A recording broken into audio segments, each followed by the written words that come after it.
This Later. conference will now be recorded. I start. Okay. I'd like to call to order the is it September meeting of the TPO.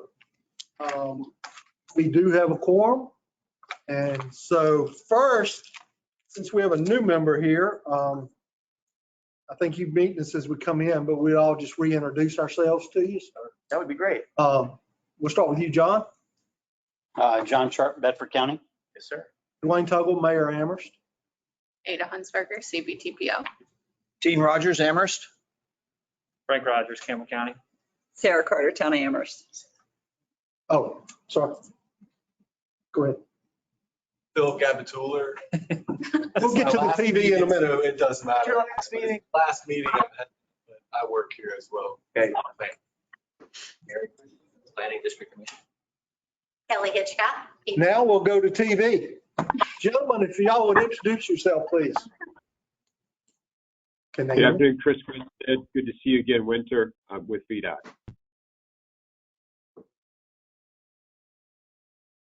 Okay. Eddie Craig, Liberty University.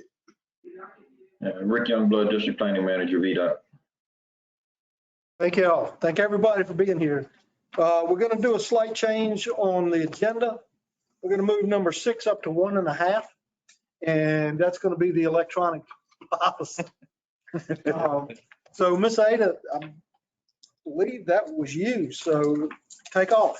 Yes, lots of me talking in this meeting, but I think it'll be a lot of repeats from last time. Unfortunately, we didn't have a quorum last time, so we're just kind of going through the things that we talked about last time.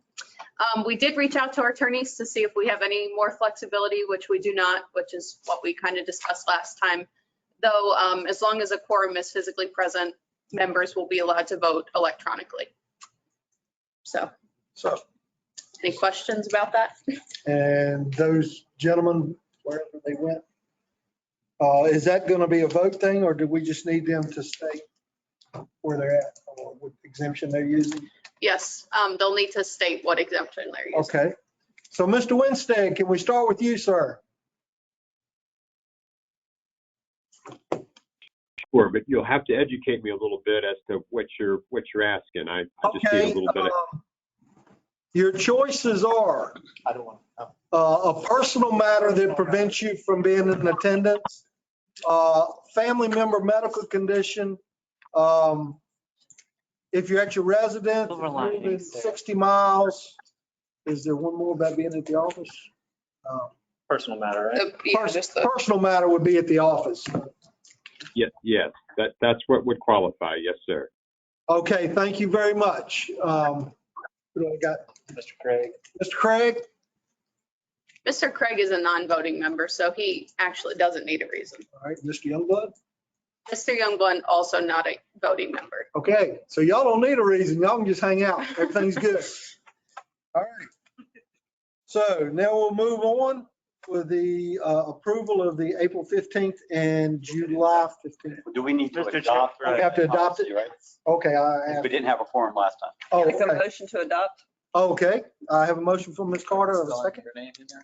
No. I'll second. And I have a second from Mr. Hiss. One of us See you, was- Mr. Hiss. Yeah. Bye. Okay, any discussion? All those in favor say aye. Aye. Aye. Opposed? Motion is carried. Sorry about that. I thought it was just a checking on the. All right, then approval of the minutes from the April 15th and July 15th meeting. I might just add, Chris, Rick, and I are working on the July 15th meetings. There's a little bit of a discrepancy about one of the smart scale projects. So if we could table that one for now. Okay, so then I will ask for approval of the April 15th. minutes. A motion, please. Motion to approve. Motion from Ms. Carter. We have a second. I was not here. I feel. Second. Second from Mr. Dean Distinguished. Rogers. Rogers. He was trying to decide what adjective he was. I really was. And he was good. Is there any That'll get you discussion? in trouble. No discussion. All those in favor say aye. Aye. Opposed? Motion is carried. Ada, you, the board elections. Mr. Chairman, before we move on, just a quick note, if you're going to rework the July 15 minutes, no D in my Rogers. So sorry. Often confused with Dean. Sometimes it's helpful, sometimes it's not. I will Thank you. make that No note. biggie. Dean's name has a D in it and Frank's name doesn't have a D in it. I was frequently Adam, so it's fine. But that's your mnemonic aid. Okay. Number 2, we skipped around. a little. Oh, great. So, Mr. Tuggle has so graciously agreed to be our chair for another year. And Mr. Bill Wright, who couldn't be with us tonight, has also agreed to be vice chair for another year. So, if we would like to, someone would like to make a motion to adopt them as our chair and vice chair, that would be excellent. I move the slate of officers as Second.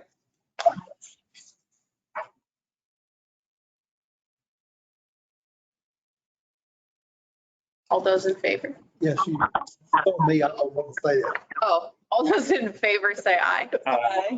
All opposed? Aye. Excellent. Thank you very Thank much. you. All right, since this is the Miss Ada show, we're going to number 4, the tip amendment. Usually folks appreciate me not calling them out to present on their things in these meetings, but we do have a request from our VDOT friends to amend the 2021 through 2024 tip. So it's hard to see here, probably easier to see in your agenda packets. Sorry about that. The state sends them this way and I can't change the font. But basically, they're just asking to move some funding from federal fiscal year 22 to 21 in the preventative maintenance section. I don't know if Rick, you have anything you want to add to that, or it's pretty straightforward, but. Yeah, it's pretty straightforward. It's normal activities we do a couple times a year. Hey, do we need a motion on that? Yes. Okay, I will take a motion to accept the amendment changes. So moved. One motion from Ms. Carter, I have a second. second. Second from young Mr. Rogers. Any discussion? No discussion. All those in favor say aye. Aye. Those opposed? Motion carried. Transportation Alternatives Program. All right. So as we talked about last time, there are 3 transportation alternatives projects that are being submitted from our region. First being Town of Amherst for some new ADA accessible sidewalks in the area of the roundabout. We need a motion for each of these. So as you do it, we'll make. Sure. Okay. Yes, for each of these applications. So All right, well, I will accept the motion for the Town of Amherst for the ADA sidewalk. Motion from Ms. Carter. Second, please. Second from Mr. Rogers. Any discussion? The older. No discussion? All those in favor say aye. Aye. Those opposed? Motion carried. okay, next up, we have an application from Amherst County to extend a shared use trail between the River Edge Trail and the James River Heritage Trail. I'll accept a motion for this action for Amherst County. I'll move that one. I have a motion from the vintage Mr. Rogers. May I have a second, please? I have a second from Ms. Carter. Any discussion? All those in favor say aye. Aye. All those opposed? Motion carried. Okay, and on to last but certainly not least, the city of Lynchburg is doing a project located at the center, at the Lynchburg Center for Industry to extend sidewalk in that area. Okay, I will entertain a motion to accept the motion from the city of Lynchburg. So moved. Motion there. Can I have a second, please? A second from Mr. Dean Rogers. Any discussion? No discussion. All those in favor say aye. Aye. All opposed? Motion carried. We need to get pedestrian bridges across the river as. Okay, we've done That's not what we're electronic, doing now, or you just needed the to- DRPT Mention it to you that. trip application. Yeah, I That's actually you. have that one. Mr. Philip, Yes. Thanks. Good afternoon, folks. Greater Lynchburg Transit Company is planning to apply Transit Ridership Incentive Program, which is a statewide grant program by DRPT. It's got two sections to it. There's a section improving service to low-income areas, and then there's also a section where you can apply to improve regional connectivity. PLTC intends to apply to both pots.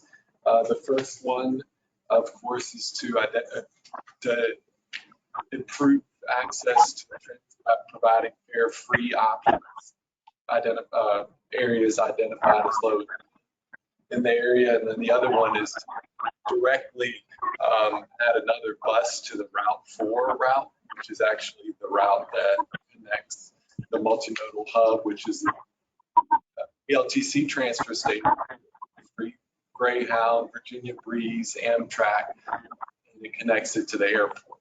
So we're asking tonight that you all support the letter that has been drafted that will go along with the grant application. Glad to answer any questions. Can I see the letter? Believe Is it in here? Agenda pack. You get all the way to the last page. Okay, got it. Yeah. Is there any local match on the grant?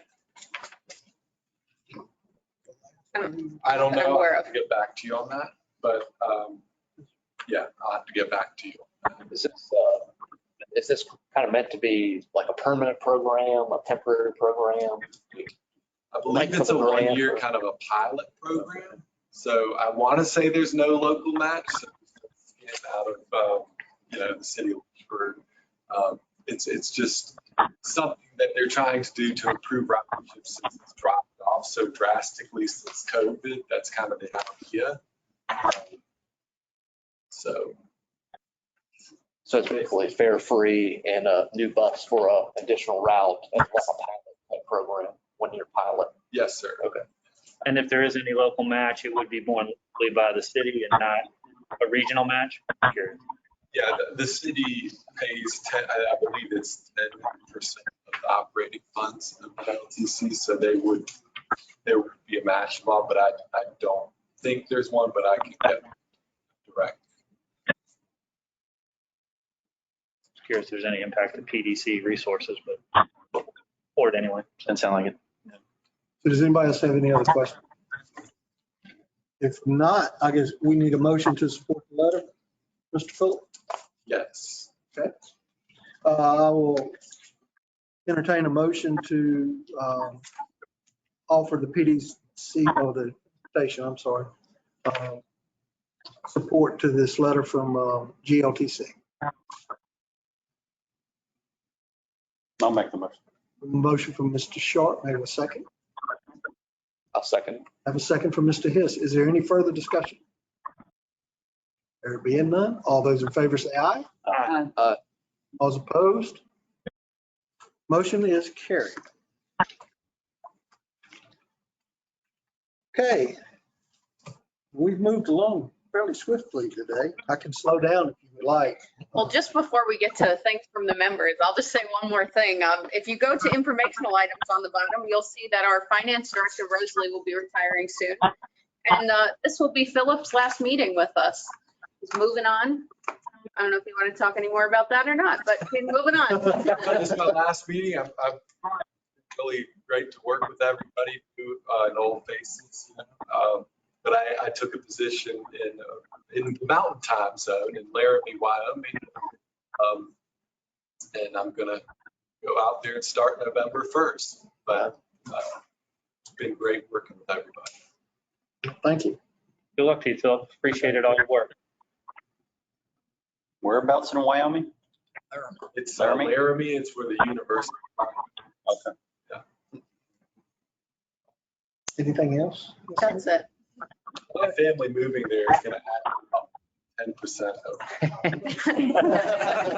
5 of us. Where did Scott go? Missouri. Or Missouri. We're just spreading out all over the country. you know. Influential. Drawing people in, clearly. Here I am. Drawing them in too. All right, matters from members. Does anybody have anything they would like to say, talk about? Stretch this out a little bit. We'll go to the TV. Mr. Lindsay. Well, I'd love to bring something up. Chris has probably heard this before. At some point, we need to start talking about pedestrian, the ability for pedestrians to, whether it's on the John Lynch Bridge or it's underneath the Carter Glass Bridge. There's no reason why we can't go. There is no reason why we can't go under the Carter Glass Bridge. There are all kinds of lightweight structures that can be installed under that bridge and connect Percival Island to the Amherst side. And I think that we need to pursue transportation alternative funding to do that. Okay. What's the destination point on the Amherst side? Like, where would that be terminating? It would, if you're familiar with the trail, you back 100 yards, there's a big open acre area where the bluestone cliffs are, and then it would be really just past that. So there's nothing in particular there other than Horseford Road comes down, and we've opened that up again and continued the trail from Horseford Road. So the people that live up in Madison Heights can now walk down there. And that bridge would go right under Carter Pass, which is just about in the same place. So that could, with the John Lynch Bridge, create a nice little loop for people. They could park and fish, boat, and operate from both sides. And eat. And eat. Working on that too. Walk across and eat it downtown. So, go ahead, Kelly. And in the future, it would provide a connection to the redevelopment of the training school property, and it provides a linkage to Old Town Madison Heights. Some 2,230 residents in that community. Your most densely populated neighborhood in the area.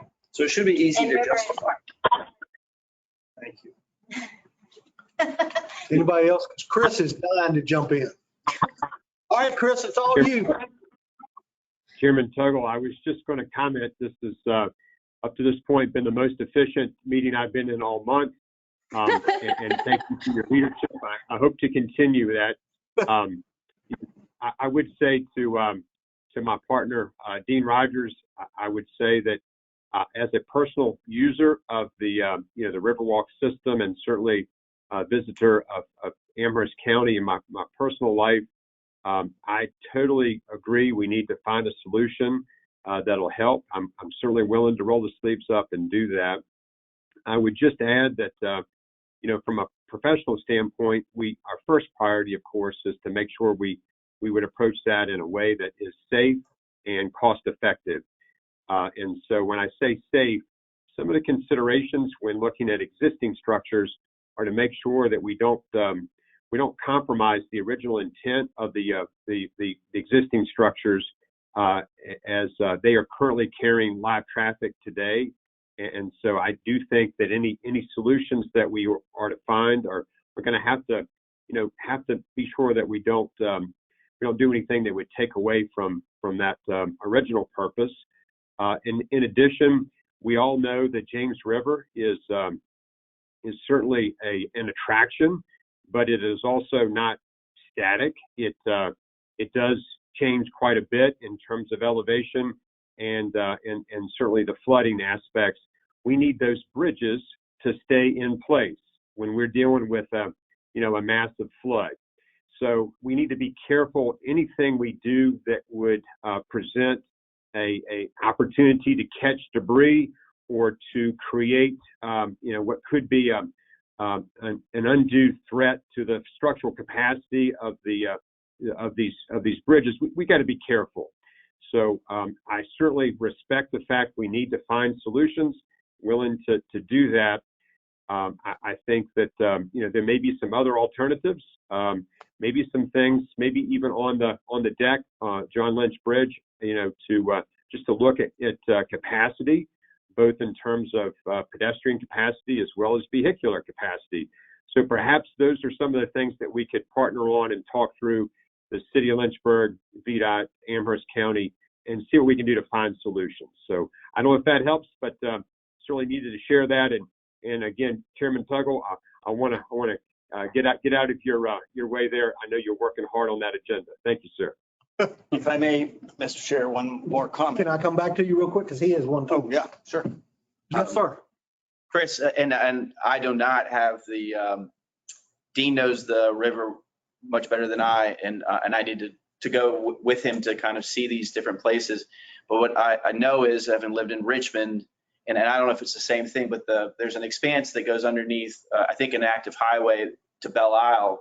And I don't know if that's a state highway that's above it, and maybe I remember, and it's been some years since I've been there, but there at least seems to be some kind of precedent. I don't know if that's the city of Richmond and not the VDOT component, and I don't know you're talking about flooding, and I don't know the clearance at the different areas. I need to go with Dean to look at that. But it seems like that there's at least precedent there if Belle Isle is what I remember it to be. Any thoughts there? Right. Winter, as a resident of the Richmond area for over 20 years, I've been to Belle Isle many, many times and have enjoyed that very structure you're talking about. I even enjoyed it before they had to put the scaffolding in place to protect pedestrians from the concrete that was falling underneath the bridge and hitting people. So I do know it well. And I will point out to you, the James River in the city of Richmond is in a place where the river basin is much broader and wider. And so indeed, the considerations I'm pointing out, they had already been considered. And so the elevation of that pedestrian bridge in Richmond is indeed high enough to not be a problem. But it does create some concerns. As I pointed out, over the years, there have been problems with concrete falling, and it is suspended underneath the structure. My point simply this: we need to talk through it and look for solutions that work for not just pedestrians alone, but also pedestrians and the river mechanics of the area, as well as the vehicular traffic. I'm confident we can find a solution because we got creativity. We all have the same end goal. We just got to work together. So I look forward to that opportunity. And I think, if I may, Yes, sir. if I may, what I'd ask is early on, and Dean's been rolling this rock for a minute. I'd like to know from the state level pretty quickly whether or not there's any there. Because what I would hate to do is expend time, effort, and maybe even money to get to nowhere. So, and I'm not pushing back at all. Just you're gonna be able to tell us whether or not. I think the request made by Mr. Rogers was whether or not we look at funding. And I think if there's anybody that's principal or someone that may divine that better than any of us, it's going to be potentially you as to whether or not the state is going to expend resources or let there be a match for something. And so in that respect, is you not simply think of basin and tidal and structural and safety and all that. Just tell us whether or not the state's really ever going to expend money to do that. Well, I think what we ought to do, I would suggest, Winter, is that we get together, the three entities, and talk through it before we, to your point, spend a lot of money. Is that reasonable? Okay. Yeah, that completely. You know, if I may, you know, the thing that got me re-energized on this, Chris, was I attended a VDOT seminar about lightweight bridges and the materials that, the composite materials that are being used now. And elevation is certainly, that's an engineering issue. So getting it above the water level, that's just simple engineering, and keeping it lightweight enough to, I mean, these were structures that weighed half of what a normal bridge would cost or would weigh, and sometimes a tenth. So I think it is doable, and I'm eager to meet and talk through what appears to be obvious. It's been done in many other places, and solutions. If elevation is the only solution,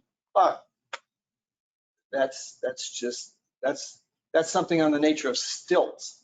So let's go. Let's get going. Well, hey, Okay. why don't we do this? I'll go ahead and schedule something.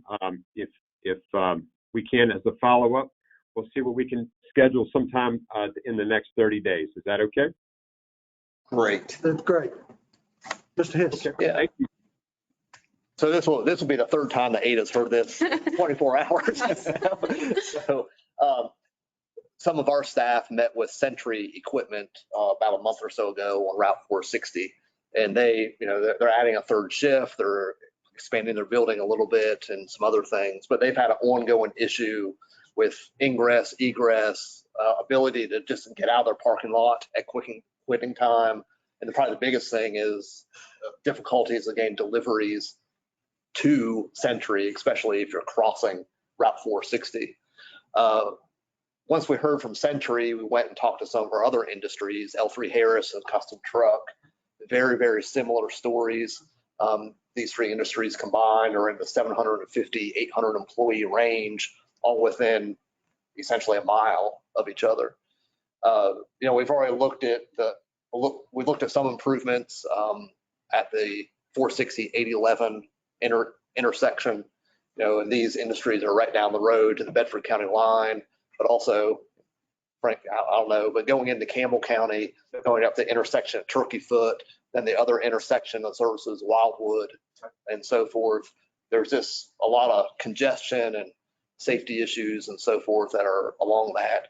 So we had a conversation this morning with a number of planners and other folks from the Salem district about what can we look at in terms of some traffic improvements in that corridor as maybe potentially a regional examination.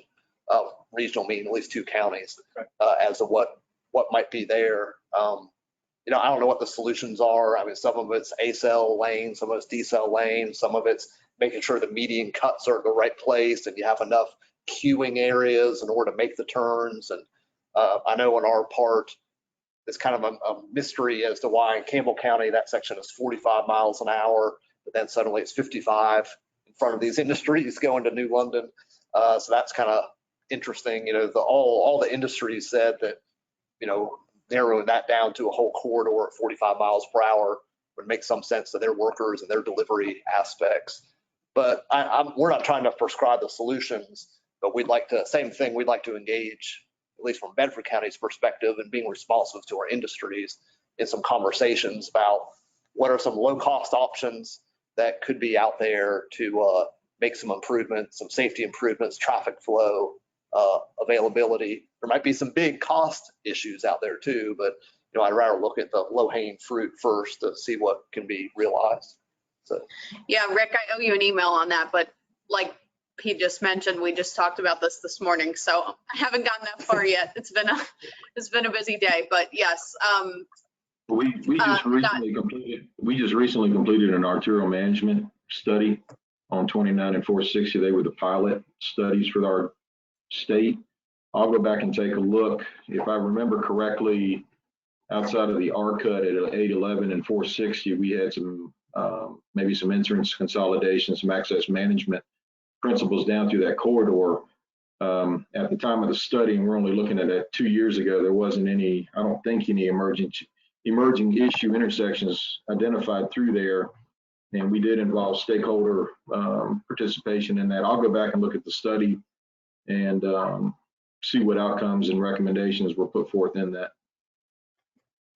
Yeah, and I know on the Salem district side, they're doing some analysis of whatever data they have on signal timing and all this other work down there, but they need another, 30-ish days to go through that. So we probably won't schedule anything until after they get that data together and give you guys some time to figure out, but just a good place for the PDC to be coordinating between Campbell and Bedford and both VDOT districts, so.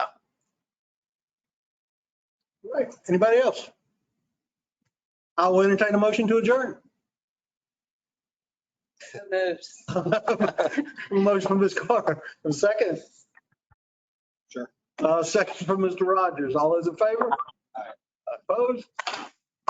Enjoy. Gosh, Thank you, guys. Almost had to pull Thank you all. it out. I had to break up the farm. Back here at 5.